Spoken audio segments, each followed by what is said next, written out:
உங்களுக்கு தெரிஞ்ச தமிழ் கடவுள் யாருண்ணே? எனக்கு தெரிஞ்ச தமிழ் கடவுள் உலகத்திலே முருகர் ஒருத்தர் தான் தமிழ் கடவுள். அது அப்போ நம்ம திமுகவோட பள்ளி கல்வித்துறை அமைச்சர் இருக்காருல்ல அன்பில் மகேஷ் பொய்யாமொழி, அவர் சொல்லியிருக்காரு தமிழ் கடவுள் வந்து முருகர் கிடையாது, டாக்டர் கலைஞர் அவர்கள தமிழ் கடவுள்னு சொல்லியிருக்காரு. இது எப்படி பாக்குறீங்க? அவர் பேரே மகேஷ் பொய்யாமணின்னு இருக்கு. கலைஞர் அவர்கள தமிழ் கடவுளா ஏத்துக்கிறீங்களா? அது எப்படி ஏத்துக்க முடியும்? கடவுளை மட்டும் தான் ஏத்துக்க முடியும். இவன் யாருன்னே தெரியாது. இவர் என்ன பண்ணிட்டாரு? இவரை கடவுளா ஏத்துக்கிறதுக்கு மக்களுக்கு என்ன செஞ்சிட்டாரு? ஆட்சியில மக்களுக்கு கலைஞர் என்ன செஞ்சாரு? இப்போ ஸ்டாலின் என்ன செஞ்சுக்கிட்டு இருக்காரு? ஒண்ணுமே செய்யலையா? எதுவுமே செய்யலையே. 1000 ரூபாய் தராங்களா? 1000 ரூபாய் யாருக்கு தராங்க? பெண்களுக்கு 1000 ரூபாய் கொடுத்தா எங்களுக்கும் ஃபேமிலி இருக்குது. எங்க பொண்டாட்டிக்கு 1000 ரூபாய் கொடுத்தா என் பசங்களை யார் படிக்க வைக்கிறது? அப்போ நீங்க வந்து தமிழ் கடவுளா டாக்டர் கலைஞர் அவர்களை ஏத்துக்கவே முடியாது. ஏன்னா ஏத்துக்கவே முடியாது. தமிழ் கடவுள் முருகர் தான். ஆமா, கலைஞரை ஏத்துக்கணும். அதுக்கு எங்க அப்பாவை நான் ஏத்துக்கலாமே தமிழ் கடவுள்னு? எனக்காக எங்க அப்பா எனக்கு சொத்து சேர்த்து வச்சிருக்காப்ல, எனக்கு ஒரு இது பண்ணி விட்டுருக்காப்ல, எனக்கு ஒரு அடையாளத்தை கொடுத்துருக்காப்ல. கலைஞர் என்னத்தை பண்ணி கொடுத்தாப்ல? ஸ்டாலின் எனக்கு என்ன பண்ணி கொடுத்துருக்காப்ல? எதுவுமே பண்ணலையே.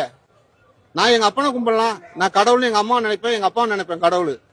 அது கூட எனக்கு ஃபர்ஸ்ட் கடவுள் யாருன்னா முருகர்.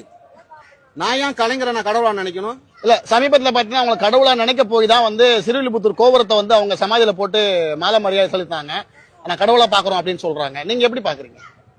நாங்க வந்து அவங்கள கடவுளா மனுஷனாகவே ஏத்துக்கல. மனுஷனாவே ஏத்துக்கல. திமுக காரங்களை எப்படி ஏத்துப்போம்? மனுஷனாவே ஏத்துக்கல. வாய திறந்தாலே பொய். நான் அதை பண்ணிட்டேன், இதை பண்ணிட்டேன், நோனைய பண்ணிட்டேன், மட்டிய பண்ணிட்டேன். என்ன பண்ணாங்க?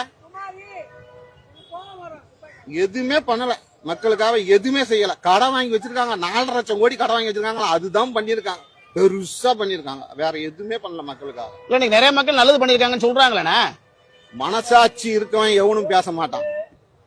மனசாட்சி இருக்கவன் அடி மனசுல இருந்து எவனுமே பேச மாட்டான். உண்மையில எவனுமே பேச மாட்டான். பேசுறது எல்லாமே பொய். திமுக காரங்க பேசுறதே பொய்.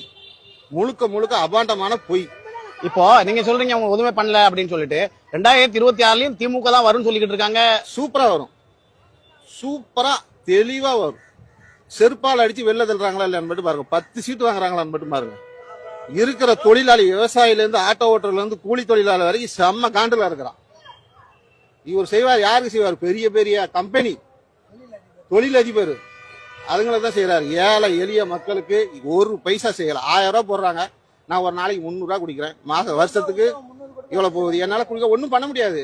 ஏன்னா நான் காலைல 3 மணி 2:30 மணிக்கு எதிர்த்து வரேன். நான் வீட்டுல போய் சாப்பிடணும்னா கொஞ்சம் குடிச்சாதான் இதாகும். இல்ல, நீங்க குடிக்கலாம் கவர்மெண்ட் பொறுப்பேற்றுக்க முடியுமா? உங்களை குடிக்க சொல்லி அவன் கையை பிடிச்சி இழுக்கலையா? கையை பிடிச்சி இழுக்கலையா?